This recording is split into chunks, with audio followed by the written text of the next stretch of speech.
That's not Satan. Huyo si shetani.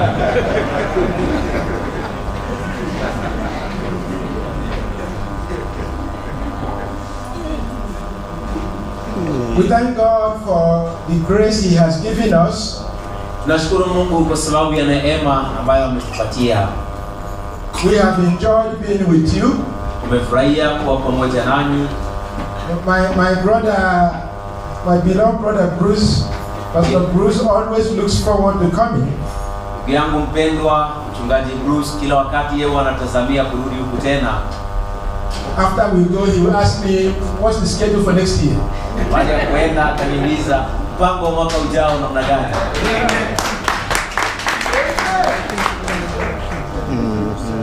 And so all the group. Na vile vile pia kikundi chote ambacho huwa tunatembea nacho. All my group members, they always look forward to coming. Wote ambao huwa tunafanya kazi pamoja huwa wanatazamia kuweza kurudi tena. I have never heard them complain. Sijawahi wasikia wakilalamika. They have never complained about the food. Hawajawahi lalamika kuhusu chakula or the people. Ama kuhusu watu. They love you so much. Wanawapenda sana. And God loves you. Na Mungu pia anawapenda. Our schedule, our itinerary is always full every year. Taratibu yetu ya mikutano kila mwaka huwa imejaa. One person was asking me yesterday. Mtu mmoja jana alikuwa akiniuliza. I was here 3 years ago. Nilikuwa hapa miaka 3 iliyopita. Why is it that it takes you too long to come back again? Kwa nini huwa inakuchukua wewe muda mrefu kurudi tena? I told the person that I have been to over 90 countries. Nikamwambia mtu huyo kwamba nimetembea kwa zaidi ya nchi 90. So if I were to go back to every country, how many times do you think it would take me to go back every year? Ikiwa itanipasa nirudi kwa kila nchi, unafikiri itanichukua miaka mingapi kurudi kwa kila nchi kila mwaka? He said, I understand. Akasema sasa naelewa. We would love to come back here every 6 months. Ningependa kurudi hapa kila baada ya miezi 6. With the same hunger, na the same hunger that we find here, ile njaa tunayoipata hapa, we find it other places. Pia tunaipata katika nchi zingine. We are in that time the Bible talks about. Tuko katika ule wakati ambapo Biblia inazungumzia. Amos says, Amosi alisema, time is coming. Wakati unakuja. When there will be famine. Wakati kutakuwa na ukame. Not of food. Si ukame wa chakula, but of the word of God. Lakini kutakuwa na ukame wa neno la Mungu. We are at that time. Tuko katika huo wakati. Truth is scarce to come by these days. Kupitia ule unadra wetu wa kuja siku hizi. It's very difficult for you to see someone stand and give you the truth as from the scripture. Ni vigumu sana siku hizi kupata mtu amesimama na kukupatia ukweli kulingana na maandiko. You find people who will give you truth but it's mixed. Utapata watu ambao wanakupatia ukweli lakini ukweli ambao imechanganywa. Either they mix it for their own profit, aidha waichanganye kwa faida yao wenyewe. See, when you dilute the word of God, waona unapoongeza maji neno la Mungu, it loses its effect. Inapoteza athari yake. It's no longer the word of God. Hiyo tena sio neno la Mungu. So when we come here, tunapokuja hapa, we don't have any hidden agenda. Hatuna agenda nyingine iliyofichika. If our purpose is to make money, kutengeneza pesa, you can be sure naweza kuwa na hakika that we will make money before we go. Tutatengeneza pesa kabla ya sisi kwenda. We will tell you what you want to hear. Tutakuambia kile unachotaka kusikia. So that you will never be distressed. Ili usije ukakuwa na kule kuwa na moyo mzito. Everything we say, you say amen. Kila kitu tunasema utakuwa unasema amen. Amen. God is coming tomorrow for you. Amen. Mungu anakuja kesho kwa ajili yako. Amen. Your problem is removed tomorrow. Say amen. Shida yako kesho imeondolewa, unasema amen. Prosperity is on the way for you. Amen. Mafanikio yako njiani kuja kwa ajili yako, sema amen. Everything we say, you say amen. Kila kitu tutakwambia utakuwa ukituambia amen. God will bless you more when you give us amen. Mungu atakubariki zaidi na utatupatia amen. Begin to give. Begin to give. Begin to give. Sasa mwanze kutoa. By this time next year you will see God raining in your purses. Begin to give. Wakati huu mwaka ujao utaona Mungu akinyesha mvua ya pesa ndani ya mapochi yenu. Anzeni kutoa. If you can give like the widow, give everything you have. Kama unaweza kutoa kama yule mjane ambaye alitoa sarafu yake, toa chochote ulicho nacho. By the time we finish, tunapomaliza, you will find out that you don't even have taxi money to go home. Utatambua kwamba hata pesa ya taxi kurudi nyumbani hauna.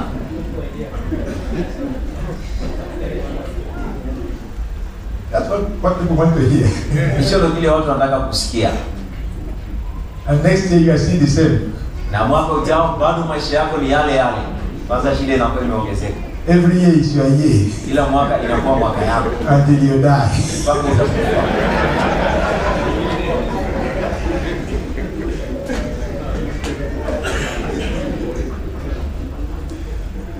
We are not in that type of ministry. Sisi hatufanyi huduma kama hiyo.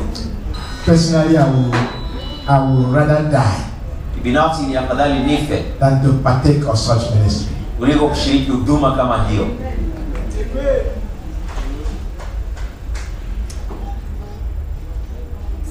The ministry of deception, huduma wa udanganyifu, I am not part of it.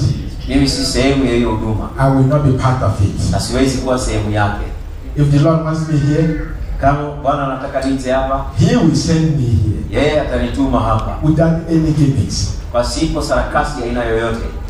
But the fact that we are here, kweli wakamba tuko hapa, is because He wants us to come. Ni kwa sababu yeye alitaka tuje. We didn't ask anybody for money. Hatukuomba yeyote atupatie pesa. We have never asked anybody for money.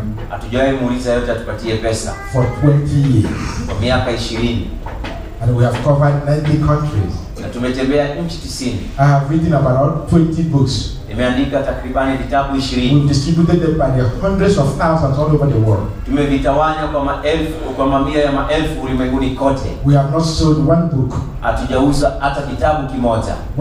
One time I did a book on commentary on James. Wakati mmoja niliandika kitabu kuhusu Yakobo. The publisher in Canada said, "How much would you charge for it?" Yule mchapishaji kule Canada kaniuliza, "Hii utaitisha pesa ngapi kwa hiki kitabu?" He says suggested price $23. Akasema bei ambao mimi nitakudokezea ni $23. As I told him, where you put price, put $0. Nikamwambia mahali ambapo ameweka gharama weka $0. Say what? Akaniuliza kwa nini? I said put $0. Nikamwambia weka $0. So I've never seen any publisher, any person that published book and said $0. Akaniambia sijawahi ona mtu yote ambaye anachapisha kitabu kwa $0. I said, yeah, that's how we do it. Nikamwambia ndio hivyo ndio vile sisi hufanya. $0. Sisi huwa tunachapisha kitabu kwa $0.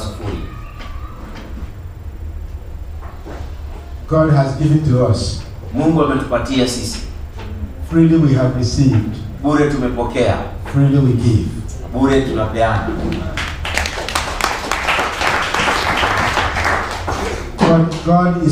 When God wants the ministry closed, wakati Mungu anataka huduma ifungwe, nobody can keep it open. Hakuna yeyote ambaye ataifanya iendelee kwa wazi. If God doesn't want it closed, kama Mungu hataki huduma ifungwe, nothing can close it. Hakuna chochote inaweza kuifunga. For 20 years, kwa miaka 20, it has remained open. Imebaki kama imefunguka.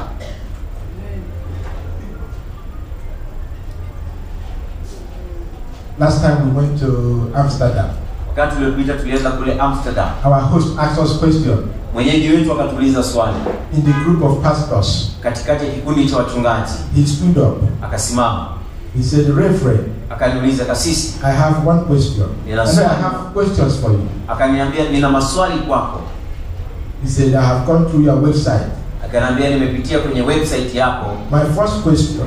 Swali yangu ya kwanza. I saw the type of people you have on your board. Niliona aina ya watu ulionao kwenye almashauri yako. People of high calibers. Watu wa nyadhifa za juu. How how did you manage wewe ulitoboa namna gani to assemble such people? kuweza kuweka pamoja watu kama hao? I answered him Nikamjibu in one word, neno moja, God. Mungu. He said, yes, I know God. Akaniambia ndio najua ni Mungu. One more question. Swali nyingine. I've seen you've traveled. Nimeona umesafiri. You don't raise money. Huwa hauchangishi pesa. You have published books. Umechapisha vitabu. You give them free. Unavipeana bure. Since you're not a church. Kwa sababu wewe si kanisa. So you don't pass offering plates. Wewe huwa haupishi vipakuli vya sadaka. How in the world do you get the money? Inawezekanaje wewe unapata pesa ya kusafiri hivi? I answered him back. Nikamjibu in one word, neno moja, God. Mungu. Then he said, Kanambia that your God, huyo Mungu wako, I want him to be my God. nataka awe Mungu wangu. That was a pastor Huyo ni mchungaji with a large congregation. akiwa na kusanyiko kubwa. I thought he was playing. Nilifikiri anafanya mzaha. The next month, Mwezi uliofuata he flew to Tennessee. alikuja mpaka Tennessee.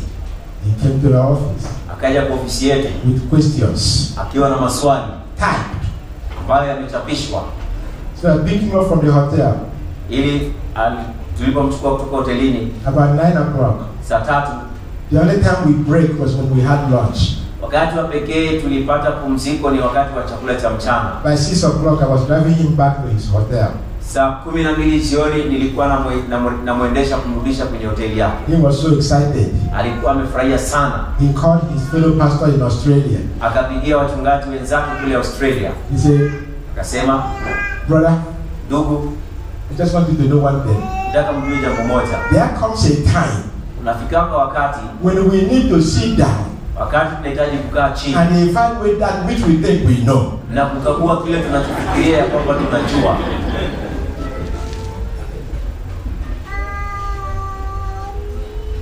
So we are glad to be here. Tunafuraha kuwa hapa. We did not come on our own accord. Hatukuja kwa sababu tulitaka kuja. God has sent us to you.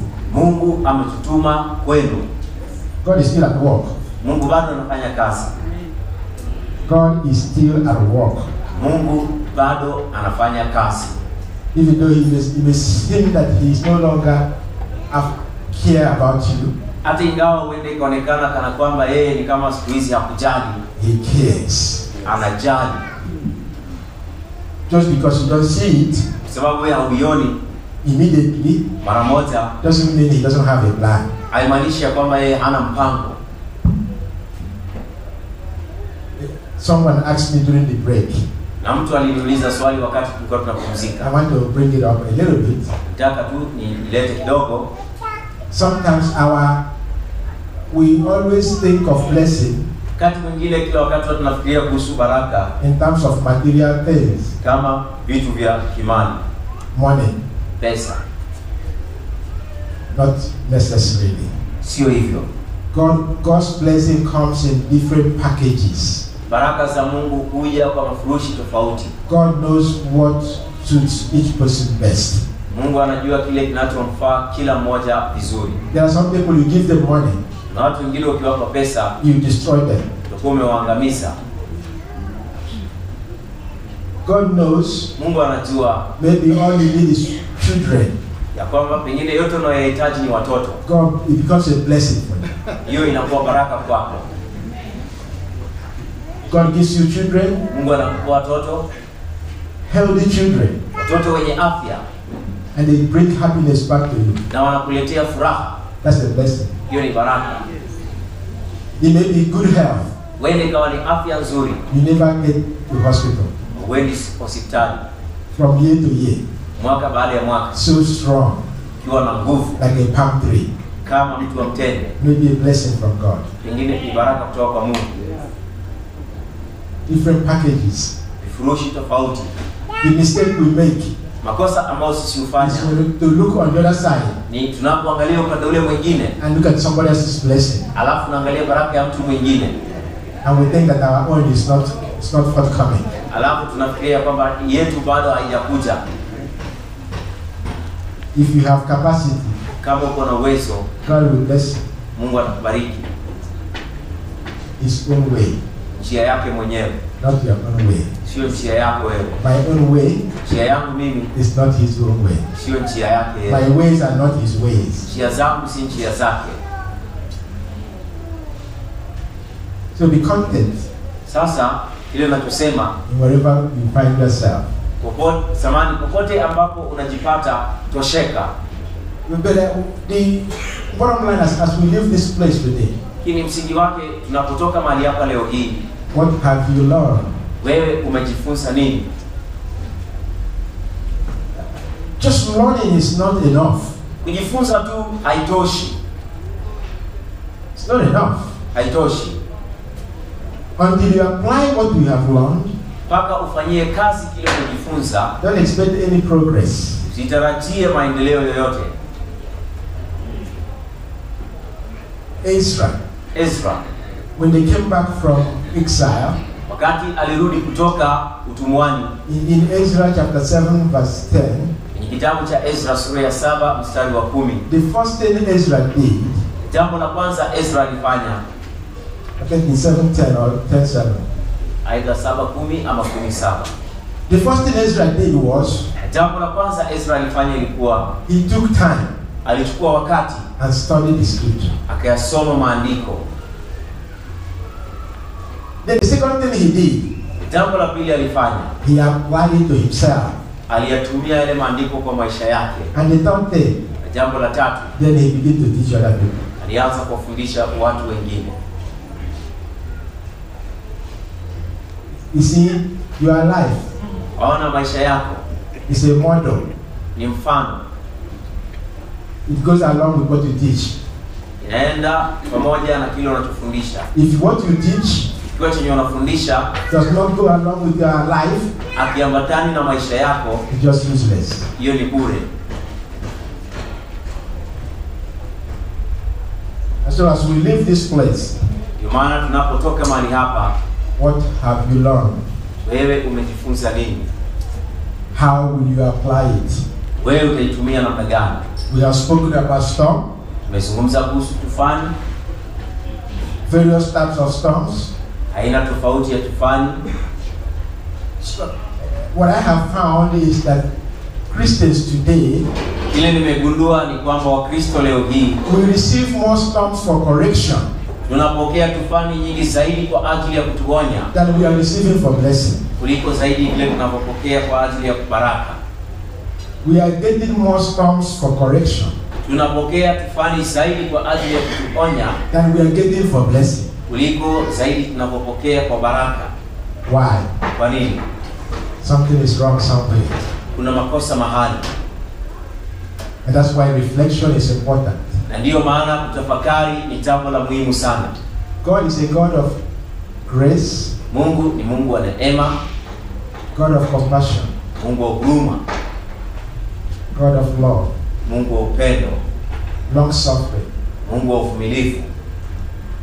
When you read 2 Chronicles Unaposoma Mambo ya Nyakati wa Pili 35, 35, I think it's 2 Chronicles 36, samahani, nafikiri ni Mambo ya Nyakati wa Pili 36, from verse 15 through 17 or so, kuanzia mstari wa 15 mpaka 17 hapo. you will see that God sent them prophets Utaona Mungu anasema aliwatumia mitume, who warned them aliwatumia manabii ambao walitembea again and again, tena na ambao waliwaonya tena na tena. not just one warning. Sio tu onyo moja. That shows you is a God of long suffering. Hiyo inaonyesha yeye ni Mungu wa uvumilivu. It's when they didn't listen Ni wakati walipokataa kusikiza that he sent Nebuchadnezzar. ndipo alipomtuma Nebukadreza. The same thing with us. Jambo hilo hilo pia litafanyika na sisi. When storms for correction comes our way, Wakati tufani ya kutukosoa itakuja katika maisha yetu, we don't pay attention. usipokuwa waangalifu, God increases it. Mungu anaizidisha. That's what it says in Leviticus 26. Hicho ndio kile anasema kwa Mambo ya Walawi 26. He increases it 7 times. Ye anaizidisha mara 7. He said, if this didn't help, Anasema kama hii haikusaidia, He will increase it even more. ataizidisha hata zaidi. Why? Kwa nini? He just wants to bring us back Anataka tu kuturudisha to a place of blessing, storm for blessing. kufika mahali pa baraka, atupatie fani ya baraka. The same thing when you read the book of Job. Jambo hilo unaposoma kwenye kitabu cha Ayubu.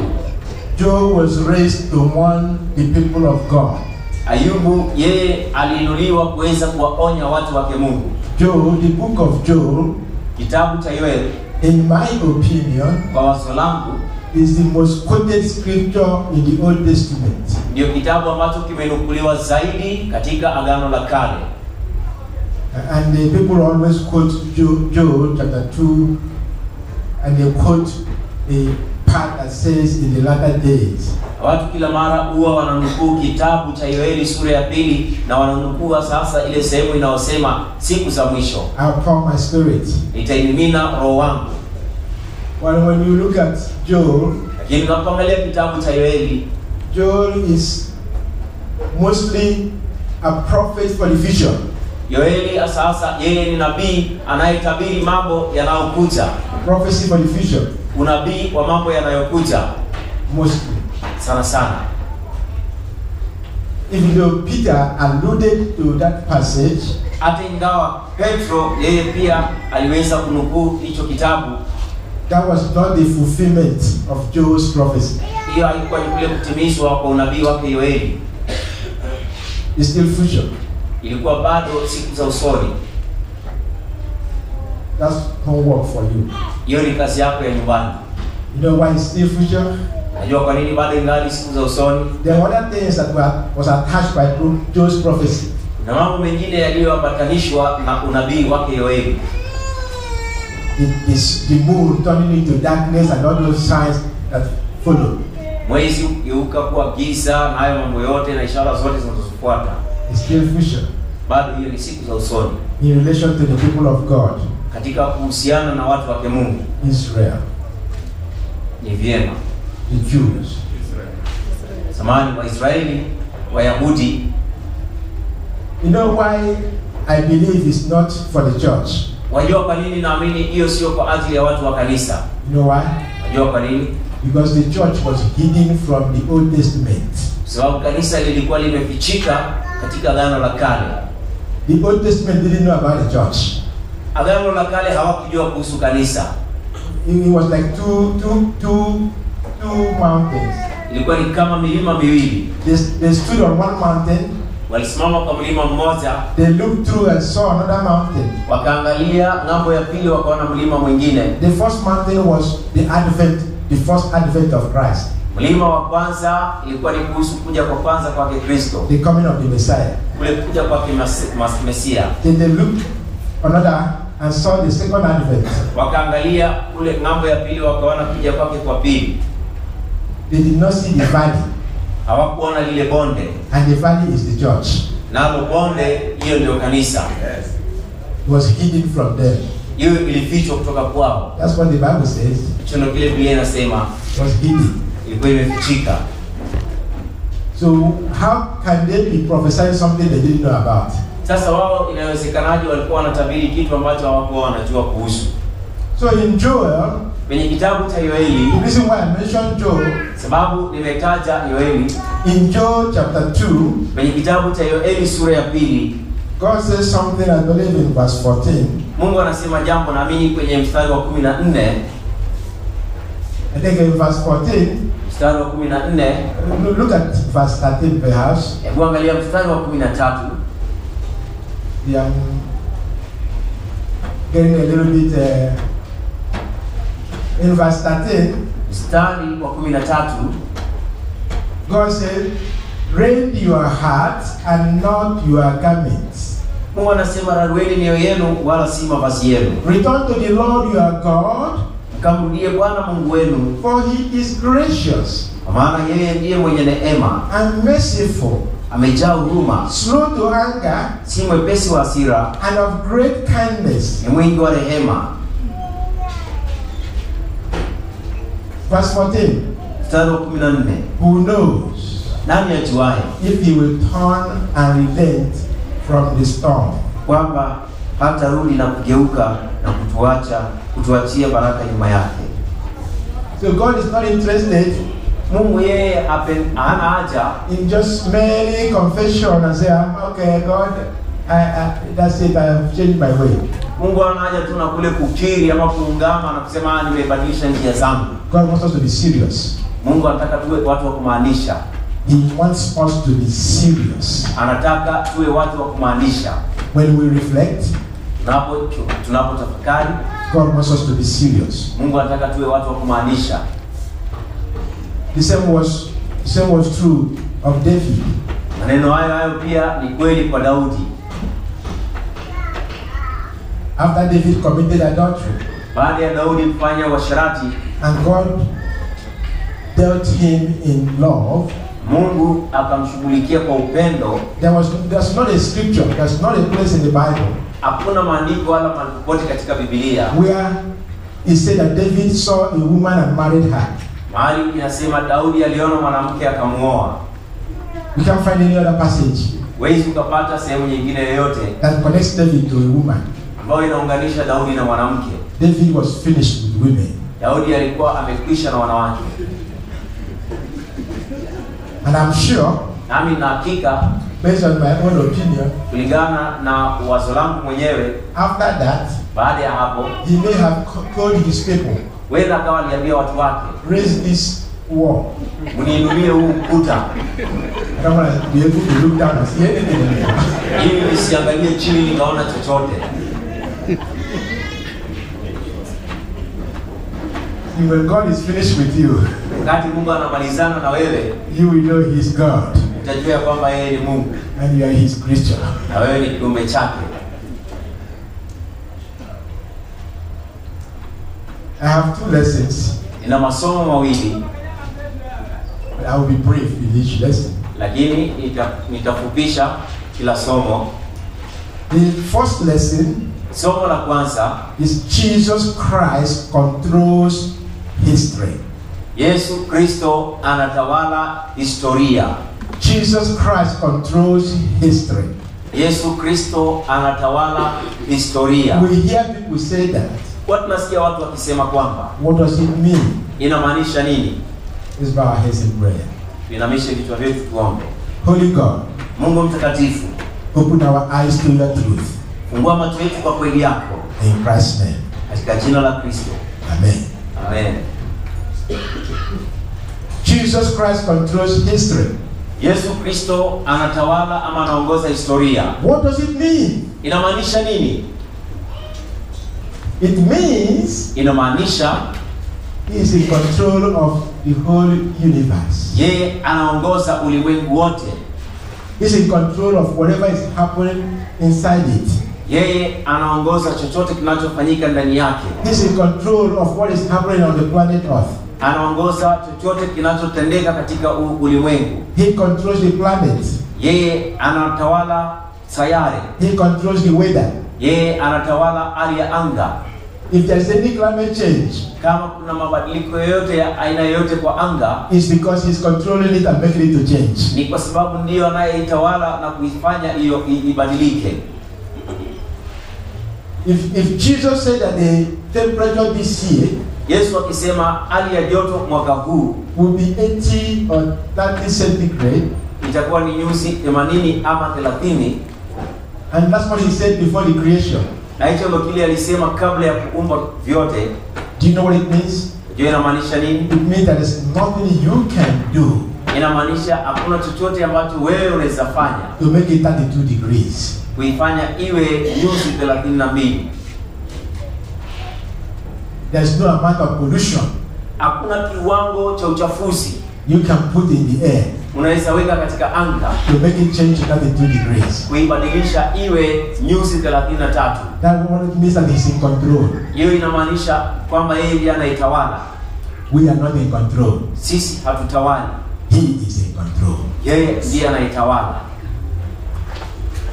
And I want to summarize this when I say that Jesus is in control. Ningependa kufupisha hivi ninaposema Yesu ndiye anaitawala. I want to take a familiar book to us. Nataka nichukue kitabu ambacho sote tunakijua. A book that is familiar to all of us. Kitabu ambacho tunakijua sisi sote. Guess which book I want to take? Hebu fikiria ni kitabu gani nataka kuchukua. The book of Esther. Kitabu cha Esther. The book of Esther is the only book in the Bible. Kitabu cha Esther ndio kitabu cha pekee katika Biblia that you cannot find the name God. Ambacho huwezi ukapata jina Mungu. The book of Esther, kitabu cha Esther, there is nothing like God, Lord, tosses in the dream or vision, zero. Hakuna chochote kama Bwana Mungu asema Bwana katika ndoto, sufuri. It's a book of drama. Hicho ni kitabu cha kuigiza. A book of drama. Kitabu cha michezo ya kuigiza. A book that tells us that God is in control. Kitabu kinachotuambia kwamba Mungu anatawala. You don't need to see God to know that He's in control. Hauhitaji kumuona Mungu kujua ya kwamba Mungu ndiye anayetawala. You don't need to receive any vision to know that God is in control. Hauhitaji kupokea maono ya aina yoyote kujua ya kwamba Mungu anatawala. You don't need to see anybody tell you or hear from anybody that God says it to know that God is in control. Hauhitaji kuona mtu kukwambia ya kwamba ama kuiona kwamba Mungu anatawala. The book of Esther. Kitabu cha Esther. It's a monument. It's a monumental book. Hicho ni kitabu cha historia to all of us, kwa ajili ya sisi sote, assuring us that God is in control. Ambacho kinatuhakikishia ya kwamba Mungu anatawala. There are few characters in that book. Kuna watu wachache katika hicho kitabu that we need to pay attention. Ambao tunahitaji kuwasikiza. One is King Ahasuerus. Moja ni mfalme Asuero. King Ahasuerus. Mfalme Asuero. The next player, yeye mchezaji mwingine, Queen Vashti. Malkia Vashti. The third player, mwigizaji wa tatu, Esther herself. Ni Esther mwenyewe. Another player, mchezaji mwingine, Mordecai. Mordecai. Another player, mwingine, Haman. Amani. And God is the director. Na Mungu yeye ndiye mkurugenzi. God is the drama director. Mungu ndiye msimamizi wa ule mchezo wa kuigiza. Those people, wale watu, we can assemble them here. Tunaweza tukawasanya hapa. But the director, lakini yule mwongoza, you can't assemble him here. Wewe ukamuita hapa. But he's there. Lakini yuko pale. The director is one who champions and commands the events. Msimamizi ni yule ambaye anayeanzisha na kuamuru vile mambo yataenda. Whether it's a movie, iwe ni filamu, he's the one that tells where everything goes. Yeye ndiye anayesema mahali kila kitu kinaenda. So when you look at the book of Esther, kwa hiyo ukiangalia kitabu cha Esther, look at God as the commander. Wewe angalia Mungu kama amiri. The director. Yule mwenye kuamuru. And he will teach you one lesson. Atakufundisha somo moja. That God is in control. Ya kwamba Mungu anatawala. He's in control of what goes in your life. Anatawala kinachoendelea katika maisha yako. Even though you don't hear him, hata ingawa haumsikii, he's still in control. Bado anatawala. In chapter 1, sura ya kwanza, it begins with a elaborate party. Inaanza na karamu nzuri sana. Extravagant party. Karamu ambayo wametumia vitu vingi sana. You know the story. Wewe unajua ile hadithi. Is anyone here that doesn't know about the story of Esther? Kuna yote hapa ambaye hajui hadithi ya Esther? If you don't, that's the assignment for you tonight. Kama hujui, hiyo ni kazi umepata usiku wa leo. Go home and read the book of Esther. Uende nyumbani usome kitabu cha Esther. So I'm going to teach this book. Naenda kufundisha kitabu. In view that everybody here has a knowledge of the book of Esther. Kwa mtazamo kwamba kila mmoja hapa kuna ujuzi kuhusu kitabu cha Esther. Even my daughter here is aware of the book of Esther. Hata binti yangu hapa yeye anakijua kitabu hicho cha Esther. She has read it, I don't know many times, but she has read the book itself. Amekisoma sijui mara ngapi, lakini mimi najua amekisoma yeye mwenyewe. King threw a big party. Mfalme yeye akapeana karamu kubwa, was probably drunk. Pengine alikuwa amelewa. Requested for the wife to come and show off. Akaomba mkewe aje ili akaweze kumuonyesha. I just want you to see one thing. Nataka tuone kitu kimoja. See how God controls history. Uone jinsi Mungu anavyotawala historia. The wife refused. Yule mke akakataa. That's anathema. Hiyo ni hatia in the kingdom. Katika ufalme. Why she refused? Kwa nini alikataa? Nobody knows. Hakuna anayejua. But one thing we do know, kile tunachojua, there is a choir director. Ya kwamba kuna yule anayeongoza kwaya. There is a movie director. Kuna yule anayeongoza ile filamu. There is a drama director. Kuna yule ambaye anaongoza huo mchezo wa kuigiza. And that's God. Na huyo ni Mungu. You know this, you know what happened, don't you? Unajua kile kilitendeka au sio? She was fired. Yeye alifutwa kazi. Removed. Alitolewa. Another person was looked to replace her.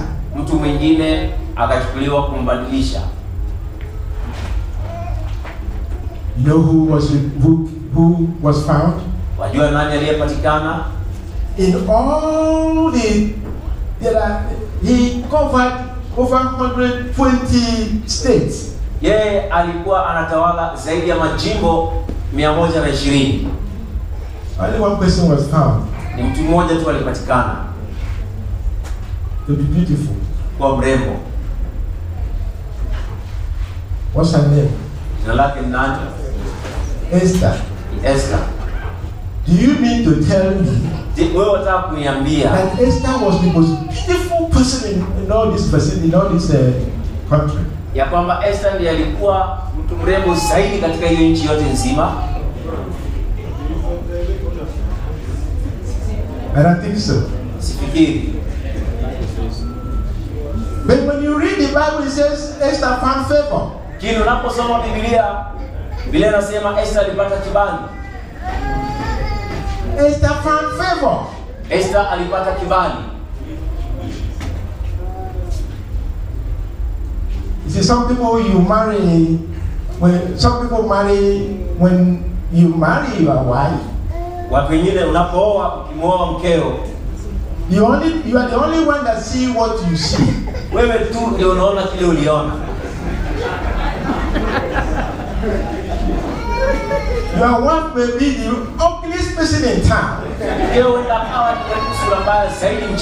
But to you, lakini kwako, the most beautiful in the world.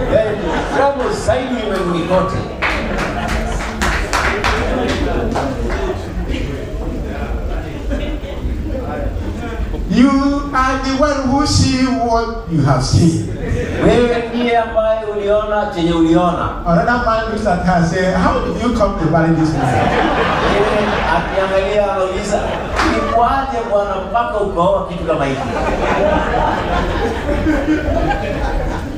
When you saw what you saw, that settles it.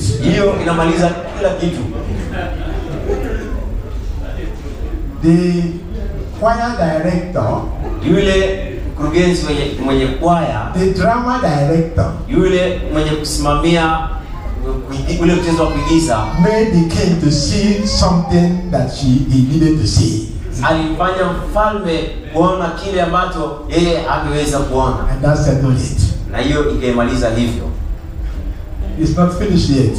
Bado hajamaliza. The choir director is not finished. Yule mkurugenzi wa kwaya bado hajamaliza. The drama is still in progress. Bado mchezo unaendelea. God is in control. Mungu anatawala. Jesus controls history. Yesu anatawala historia. Amen. You know the rest of the story. Wewe jua ile hadithi ambayo imesalia. Here comes Esther now in position. Esther ndio hiyo anachukua nafasi. God is omniscient. Mungu ni Mungu ambaye anajua yote. God already seen. Tayari Mungu ameona. Haman wanted to destroy the whole of Israel. Anataka kuangamiza Waisraeli wote.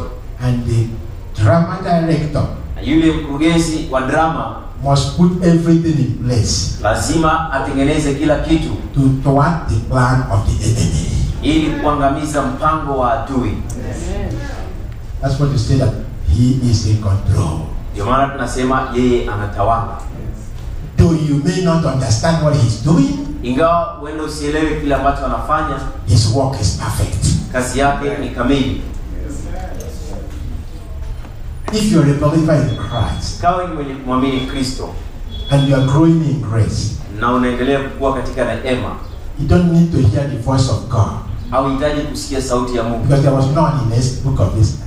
Hakuwa na sauti yoyote kwenye kitabu cha Esther. You don't need to see Jesus in the dream. Hauhitaji kuona Yesu ndani ya ndoto. Because it did not happen in the book of Esther. Maana kwa kitabu cha Esther haikutendeka. And yet he was in control. Iliali alikuwa anatawala.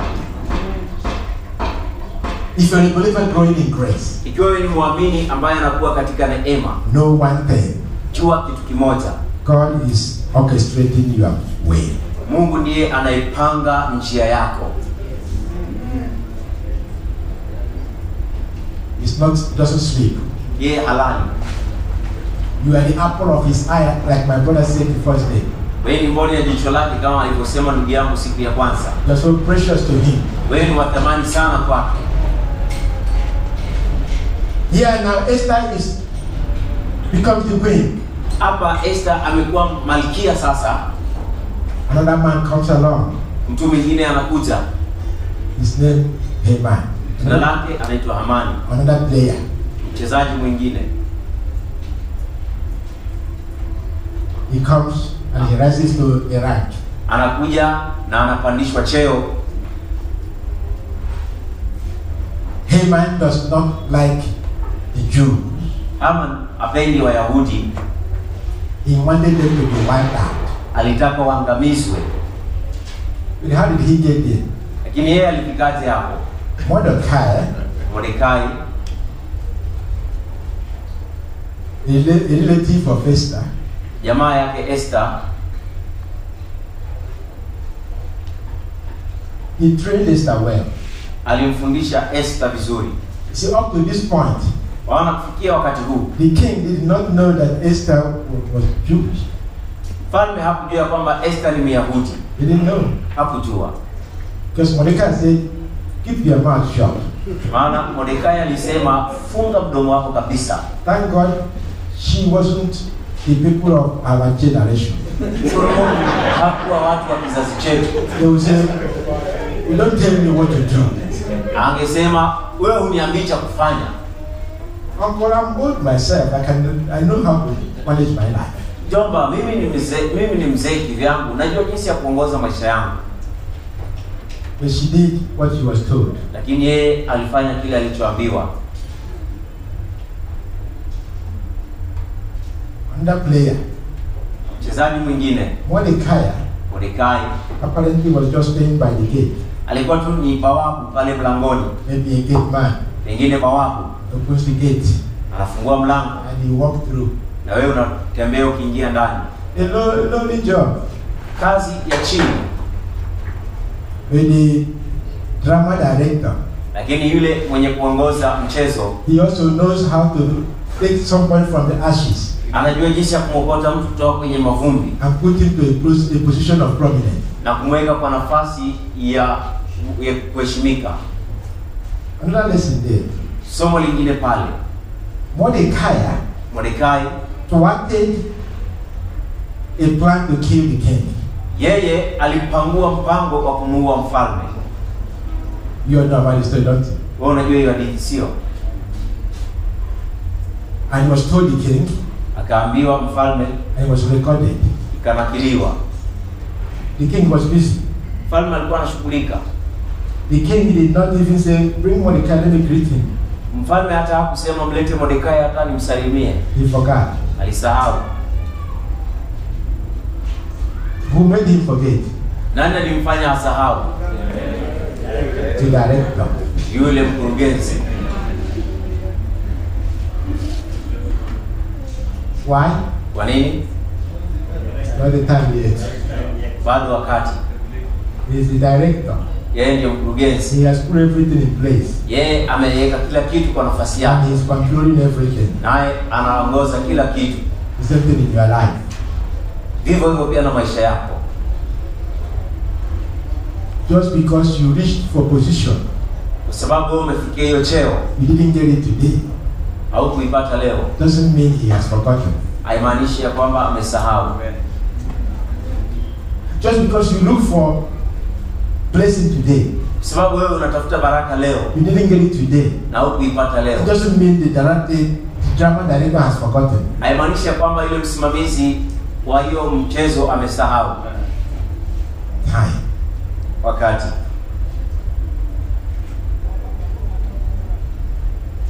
God said, forget. Mungu akasema sahau, And he forgot. akasahau. Apparently, Mordecai will be saying, see, Mordekai angelikuwa akisema, see, the money they spent just in party, wewe unaona vile pesa umetumia kwa karamu. I saved his life. Mimi niliokoa maisha yake. By now, he would have been dead. Vija sasa angekuwa amekufa. He didn't even give me one goat Mimi hata mbuzi moja tu peke yake. so I can celebrate with my people. Angali sherekea na watu wangu. See, Waona? you do things to people, Wewe unafanyia watu vitu, you do things for people, unafanyia watu and they vitu don't even recognize you. na hata hawawezi kukutambua. Don't we say that sometimes? Je, wewe useme hivyo wakati mwingine? See what I have done for her? Si unaona kile nimefanyia huyu mwanamke? She didn't even recognize. Hata kutambua hakutambua. You get angry. Unakasirika. That's human nature. Hiyo ni asili ya mwanadamu. Time. Wakati. That was true of Joseph. Ilikuwa ni kweli pia kuhusu Yusufu. Joseph was in prison, Yusufu alikuwa gerezani. and he told, who did he tell? Naye aliambia nani? He told somebody to mention to the king. Aliambia mtu aambie mfalme. Baker. Yeah, Mwoka mkate. we read the scripture. Soma hiyo andiko. Mention to the king Umjulishe mfalme that I'm here. kwamba niko hapa. I have not done anything wrong. Sijafanya makosa mimi. He said, I will. Akasema nitafanya hivyo. He leaves the prison. Huyu akaondoka gerezani. God said, forget. Mungu akasema sahau. He forgot. Jamaa akasahau. It's not time. Sio wakati. Listen. Sikiza. Had he mentioned Joseph to the king, Kama angelimtaja Yusufu kwa mfalme, the king would have released Joseph, mfalme angemwachilia Yusufu, and that would be the end of that favor. na hiyo ingelikuwa ndio mwisho wa hiyo hadithi. And he would be in the street with no job. Na angelikuwa barabarani bila kazi, angepata kibali. God said, forget. Mungu akasema sahau. It's not time yet. Bado wakati. Why do you worry about yourself? Kwa nini wewe unajipatia wasiwasi ya bure? Just because you have not received what you have been waiting for. Kwa sababu hujapokea kile ambacho umekuwa ukingojea. And therefore you are hitting your head on the wall. Kwa sababu hiyo unagonga kichwa chako kwa ukuta. If you know God, Kama unamjua Mungu, you do not need to worry. hauhitaji kuwa na wasiwasi. God is in charge. Anasimamia kila kitu. He is in control. Yeye anatawala. He already told you, Yeye tayari amekwambia, I know the plan that I have for you. ninajua mpango ulionao kwa ajili yako. It's not calamity, Sio mpango wa shida, but to give you a future and a hope. bali kupatia maisha mazuri. That's my plan. Hiyo ndio mpango wangu. The question is, do you believe it? Swali ni kwamba je, wewe unaamini? You say, yes, I believe it. Unasema ndio naamini. And then what are you doing on the wall? Alafu anakuuliza wewe unafanya nini hapo kwa ukuta? If you believe it, why are you hitting your head on the wall? Kama unaamini, kwa nini unagonga kichwa chako kwa ukuta? Sometimes we say we believe it, but we don't really believe it. Wakati mwingine tunasema naamini, lakini hakika hata hatuamini hata kidogo. If we believe it, Kama tunaamini, we will act as if we did believe it. tutatenda kana kwamba tunaamini. See, I like Paul. Ona si kama Paulo. Paul always takes God's word at its face value. Paulo kila wakati alikuwa anachukua neno la Mungu jinsi lilivyo. They were in the midst of drowning. Walikuwa katikati ya kuzama. The Lord said to him, Bwana akamwambia, nobody will perish. hakuna yote ataangamia. That did it for Paul. Hiyo ilitosha Paulo. The storm did not stop. Tufani haikuacha. It was still tossing back and forth. Bado ilikuwa inaendelea kupiga ile merikebu hapa na pale. Paul took bread. Paulo akachukua mkate. Broke it for the first time in 14 days. Akamega kwa mara ya kwanza baada ya siku 14. And started eating. Akaanza kula. Even though it was going like this. Hata ingawa merikebu ilikuwa inayumba yumba. Why was he eating? Kwa nini alikuwa anakula? Because he knew Sababu alijua they will not go down. hawaendi chini. Because God says so. Maana Mungu amesema hivyo. That's confident in the word of God. Ili ujasiri katika neno lake Mungu.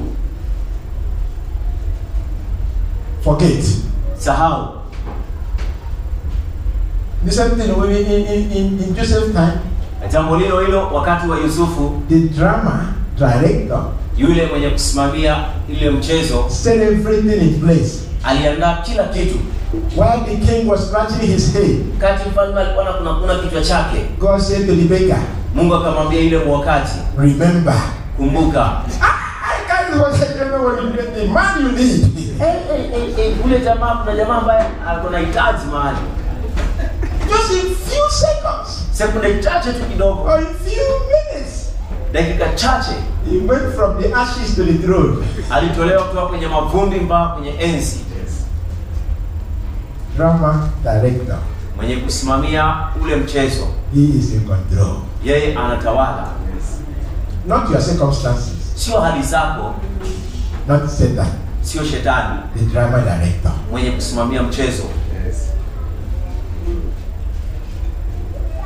Haman came. Haman akaja. Mordecai refused to bow. Mordecai akakataa kuinama. He became angry. Akakasirika. He tricked the king.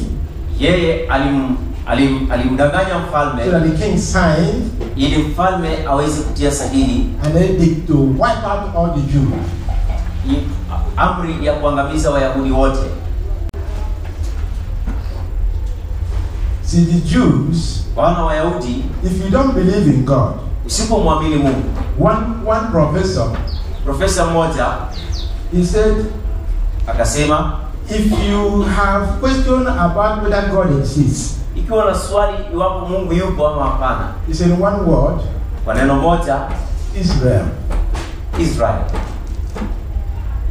Very small, Dogo sana, but they are still here. lakini bado wako hapa. Thousands of years gone by, they are still here. Miaka maelfu imepita lakini bado wako hapa. Nations have tried to wipe them off. Mataifa wamejaribu kuangamiza, They have not succeeded. hawajatoboa bado.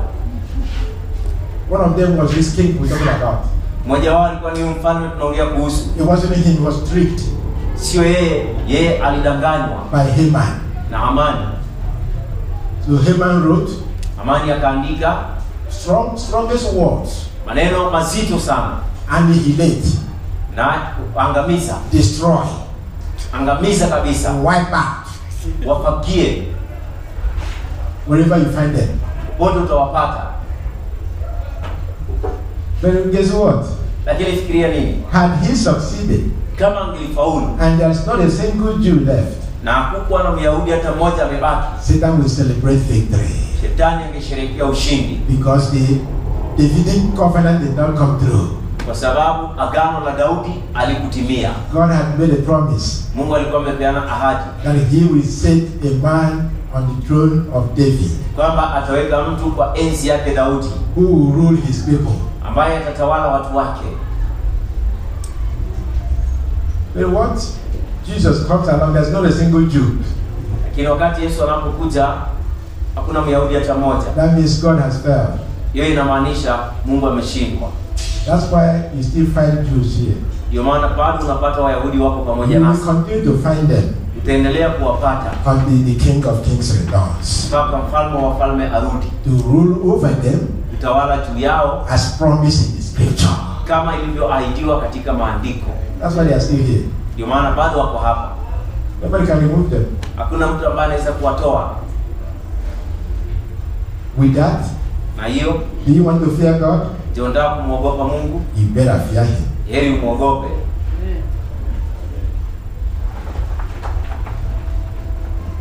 Well, now Mordecai, Haman has decreed that the whole Jews will be wiped out. Sasa Amani ametangaza Wayahudi wote wataangamizwa. The drama director Mwenye mkurugenzi wa ile mchezo wa kuigiza said not so fast. anasema bwana, sio haraka namna hiyo.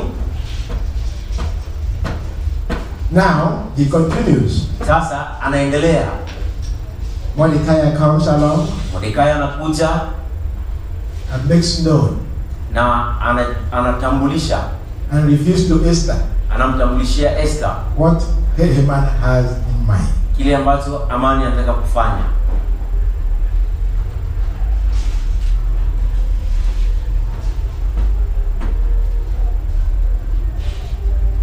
The drama continues. Mchezo unaendelea. Haman wants position. See, pride. Haman anataka nafasi, ona kiburi. He wants even to be elevated beyond the king if possible. Anataka kuinuliwa hata zaidi ya mfalme ikiwa itawezekana. One day the king couldn't sleep. Siku moja mfalme hangeweza kulala. He could not sleep. Hangeweza kulala. Who took the sleep away? Nani alipokonya usingizi? The director. Mkurugenzi.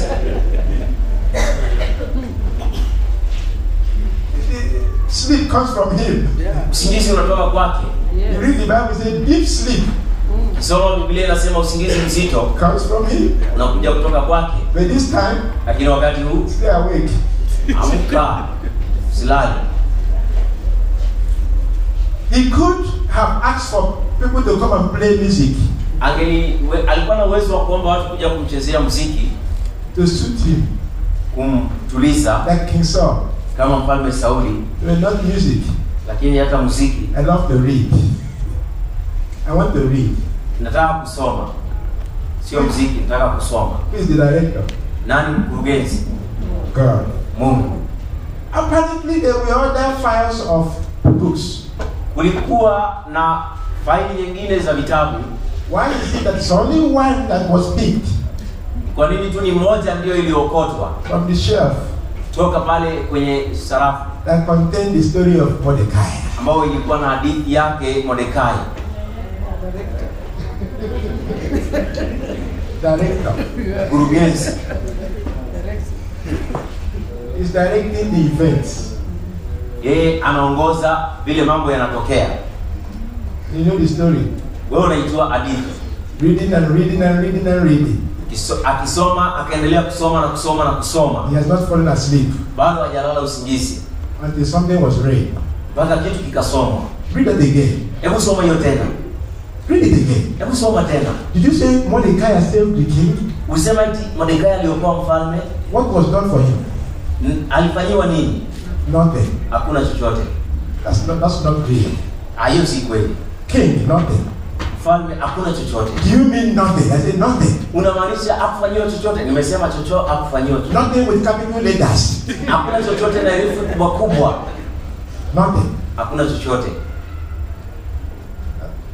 That's not like me. Hiyo sio tabia yangu mimi. You're right. It's not like you.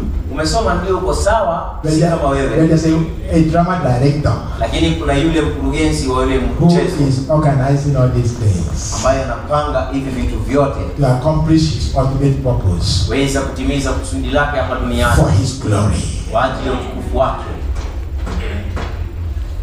Now let's find out what we do for him. Hebu tuone ni nini tutamfanyia. Any idea? Je, kuna wazo lolote? Does any of you have an idea? Je, yeyote kati yenu ako na wazo? They're still scratching their head. Bado wanakuna vichwa vyao. Early in the morning, Asubuhi mapema somebody showed up. mtu akaja. He didn't sleep himself. Yeye mwenyewe hakulala. He came so early. Alikuja asubuhi mapema. He could have come before. Angelikuwa amekuja kabla. He could have come while they were still reading. Angelikuja kama bado wanasoma. The director Lakini mkurugenzi made sure alihakikisha he did not know what they read. hakujua kile ambacho wamesoma.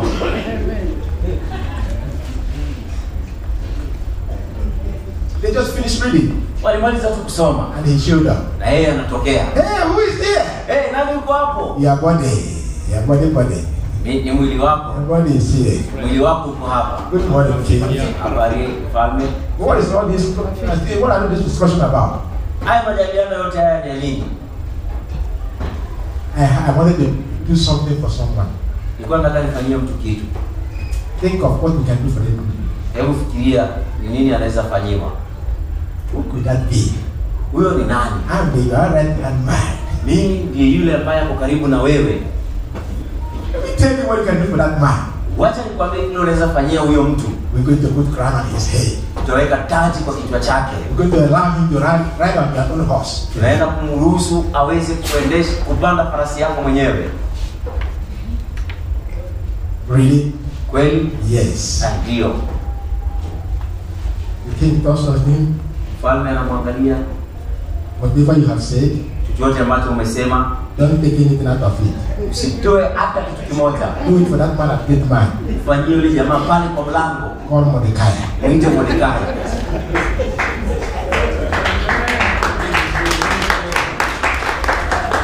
You can see Haman. Naona Haman Frozen. ameganda.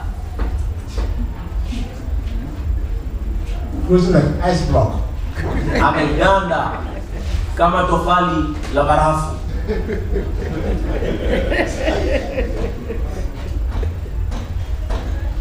And he did.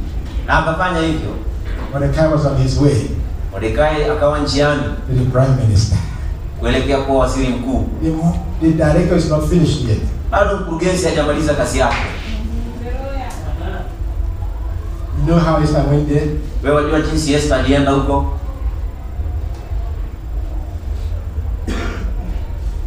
And how Esther threw her own party. Na jinsi Esther aliweza kuendesha karamu yake mwenyewe. And invited the king and Haman.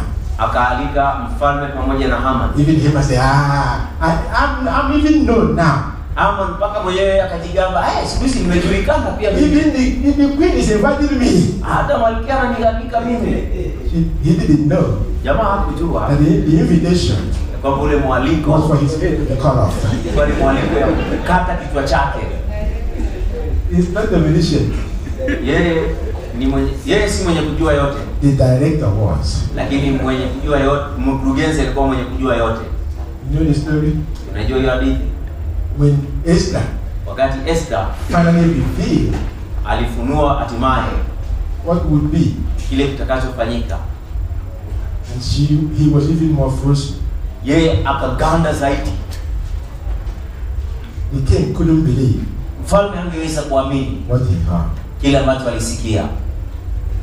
And he went out to take some fresh air Jamaa akaenda kupunga hewa kidogo, because he was burning inside. maana ndani alikuwa He anachemka. needed something to cool him off. Alihitaji kitu cha kumpoesha. Look at another drama. Angalia hasa mchezo mwingine hapo. As he had gone out to get some fresh air, Ameenda tu nje kidogo kupunga upepo, and the Haman naye Haman was begging the wife, alikuwa the queen, anamsihi malkia, please tafadhali talk to the king. I have done wrong. ongea na mfalme, nimekosea.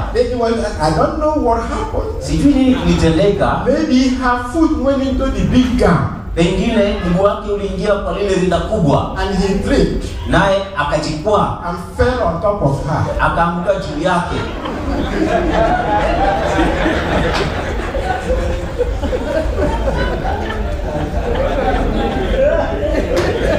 You don't think there is a director? Je, wewe unafikiria pale hakuna mkurugenzi? Think again. Hebu fikiria tena. It didn't happen when the king just went up. It happened so that the king would see it. Haikufanyika kwa sababu mfalme alienda nje, ilifanyika ili mfalme apate kuona. The king saw what he needed to see. Mfalme akaona kile ambacho alihitaji kuona. In my house too. Hata pia ndani ya nyumba yangu. You want to start with wiping my wife out? Wewe unataka kuanza kwa kufagia mke wangu? You are gone. Wewe kisha. Where is Mordecai? Mordekai yako wapi? The next prime minister. Yeye ndio waziri mkuu. But he cannot change the decree. Huwezi badilisha ile amri. Let's write a new one. Wacha tuandike nyingine. Let your people defend themselves. Wacha watu wako wajitetee. And the Lord was with them. Na sheria ikaandikwa. And they defeated their enemy. Wakawashinda maadui zao. And they remained as a group of people. Na wakabaki kama kundi la watu. Because the choir director was in place. Maana yule mkurugenzi wa wimbo alikuwa the drummer was in control. Yule mwenye kuongoza mchezo alikuwa anatawala. He never said a word. Hakusema chochote. But he was controlling the event of history. Lakini alikuwa anaongoza jinsi mambo yanaendelea kihistoria. That's how he controls the event of your history. Hivyo ndio vile anapoongoza matukio ya historia yako. To give you a hope and a future. Kukupatia tumaini na maisha mazuri ya baadaye. Let's stand for and stretch ourselves. Tusimame tu tujinyoshe. And then I will take the last message. Alafu tuwapatie ujumbe wa mwisho.